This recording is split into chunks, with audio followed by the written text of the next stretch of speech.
everyone, 5 minutes English practice. 5 minutes English practice আজকে আমরা part of speech নিয়ে আলোচনা করতে যাচ্ছি।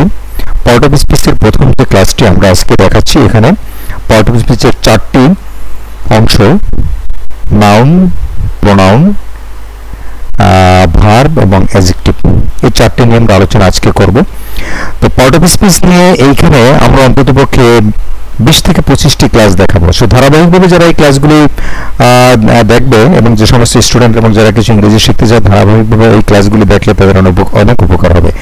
আমরা এই ক্লাসগুলির শেষে বেশ কিছু পরীক্ষা নেওয়ার চেষ্টা করব এবং সেই পরীক্ষাগুলির অ্যান্সার আবার পরবর্তী ক্লাসে আমরা দেওয়ার চেষ্টা করব। তো যেহেতু সময় খুব কম, এই 5 মিনিটস ইংলিশ প্র্যাকটিসে আমরা একটু প্রাথমিকভাবে পার্ট অফ স্পিচ সম্পর্কে just I want to say here, আমি একটু কথা বলতে চাই যে knowledge of part of speech of our country, আমাদের দেশে পার্ট অফ স্পিচের দেশের যে জ্ঞান, অ্যাকচুয়ালি লেভেল অফ স্টুডেন্ট আমরা যদি ফ্রম ক্লাস 6 টু 12 প্রতিটা ক্লাসেই কিন্তু একাডেমিক যে আমাদের কোর্স এবং কারিকুলামের ভেতরে তাদের ভোকাবুলারি প্র্যাকটিস আছে এবং সেখানে পার্ট অফ স্পিচ আইডেন্টিফিকেশনের একটা বিষয় আছে।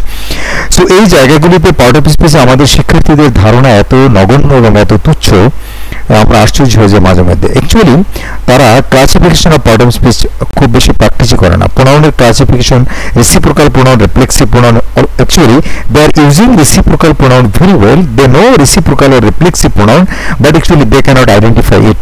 So এইভাবে যদি ইন্টারজেকশন আমরা বলতে চাই, how many kinds of interjection, how many kinds of adverb, তারা কিন্তু এইগুলি বলতে পারে না। এই আমার কথার ফাঁকে ফাঁকে আপনারা নিশ্চয়ই দেখে ফেলেছেন যে কার্যবলী এবং অর্থ অনুসারে সেন্টেন্সে ব্যবহৃত যে ওয়ার্ড, এগুলোকে পার্ট অফ স্পিচ বলা হয় এবং পার্ট অফ স্পিচের 8টি ক্লাসিফিকেশন আমরা এখানে সাদা রং করে দেখিয়ে দিয়েছি যাতে পার্ট অফ স্পিচগুলো চিনতে পারে।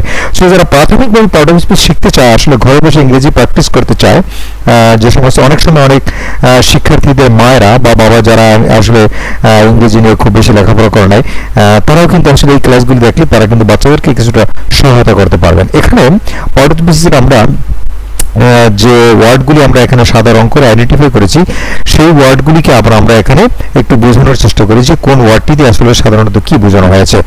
লাস্টের লাইনটা আপনারা দেখতে পারেন, অতএব সেন্টেন্সে ব্যবহৃত প্রত্যেকটি ওয়ার্ডকে এক একটি পার্ট অফ স্পিচ হলো। The different kinds of words used for different purposes in a sentence are called part of speech, everyone knows it very well. এরপরে classification of part of speech, এটি নিয়ে আমরা খুব বেশি দেখাবো না, যাতে এই স্লাইডটি অন্তত স্ক্রিনশট নিয়ে রাখতে পারে স্টুডেন্ট শিক্ষার্থীরা বা যারা ক্লাসগুলো ফলো করবেন তাদের জন্য। আসলে মূলত এখানে আমি এই স্লাইডটি তাদের জন্য আরেকবার দেখানোর চেষ্টা করলাম। এবারে নাউন নিয়ে আমরা যে কথাগুলি এখানে বলেছি, এই ক্লাসগুলি ভালোভাবে ফলো করলে পরবর্তীতে কিন্তু পার্ট অফ স্পিচ নিয়ে আমাদের যতগুলি ক্লাস থাকবে এরপর এখানে কিছু সেলফ টেস্ট থাকবে এবং এই ক্লাসগুলি যদি আরো ভালোভাবে রপ্ত করতে চান আপনারা, তাহলে আমি আমার লেখা যে এখানে দুটো বইয়ের পিকচার আপনারা দেখতে পাচ্ছেন, এছাড়া আমার বেসিক পাওয়ার অফ ল্যাঙ্গুয়েজ নামে খুব শীঘ্রই একটি বই পাবলিশ হচ্ছে। এই বইটির ভিতরে আসলে বেসিক ল্যাঙ্গুয়েজের নিয়ে আরো কিছু আপনারা জানতে পারবেন।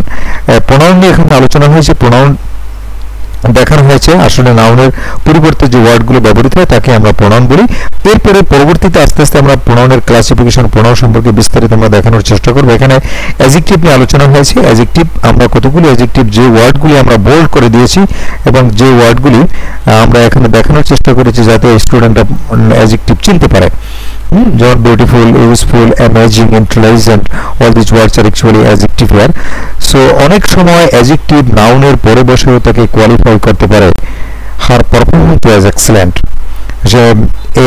এ সম্পর্কে আমরা যখন অ্যাডজেক্টিভের ক্লাসিফিকেশন আলোচনা করব তখন অবশ্য আমরা আরো দেখানোর চেষ্টা করব। যেহেতু আমাদের 5 মিনিটের ইংরেজি ক্লাস, এই জন্য আমাদের একটু দ্রুতই চলে যেতে হচ্ছে। নেক্সট স্লাইডটিতে আমরা ভার্ব নিয়ে এসেছি। এখানে ভার্ব সম্পর্কে আমরা আপাতত এতটুকুই দেখানোর চেষ্টা করেছি যে ওয়ার্ড দ্বারা কোনো কাজ করা, হওয়া, থাকা বোঝায়। A verb is a word that expresses action. It states what a person or thing is or has or does. যে এখানে আছে, অথবা সে কি করে এটা বোঝানোর জন্য। উপরের বাক্যগুলোতে এখানে কয়েকটি ভার্ব দেখানো হয়েছে, প্র্যাকটিসেস, ক্যাসেস, ইজ, লুকস ইত্যাদি। তো আমরা আজকের ক্লাসটিতে প্রায় শেষ পর্যায়ে চলে আসছি। তো শেষ পর্যায়ে আপনাদের জন্য একটি ভালো জিনিস আছে, এখানে আমরা প্রতিটি ক্লাসে চেষ্টা করব একটা পুরাতন এবং ভালো প্রতিষ্ঠান সম্পর্কে শিক্ষার্থীদেরকে পরিচয় করে। আজকে যে প্রতিষ্ঠানটিকে আপনাদের সঙ্গে পরিচয় করে, ঢাকা কলেজিয়েট স্কুল, এটা উপমহাদেশের the school was establish for the first time in Indo subcontinent. 1835 সালে এটি এস্টাবলিশ হয়েছে এবং এই স্কুলের কিছু তথ্য এখানে দেওয়া হয়েছে। প্রতিটি ক্লাসে এরকমের আপনারা কিছুটা ধারণা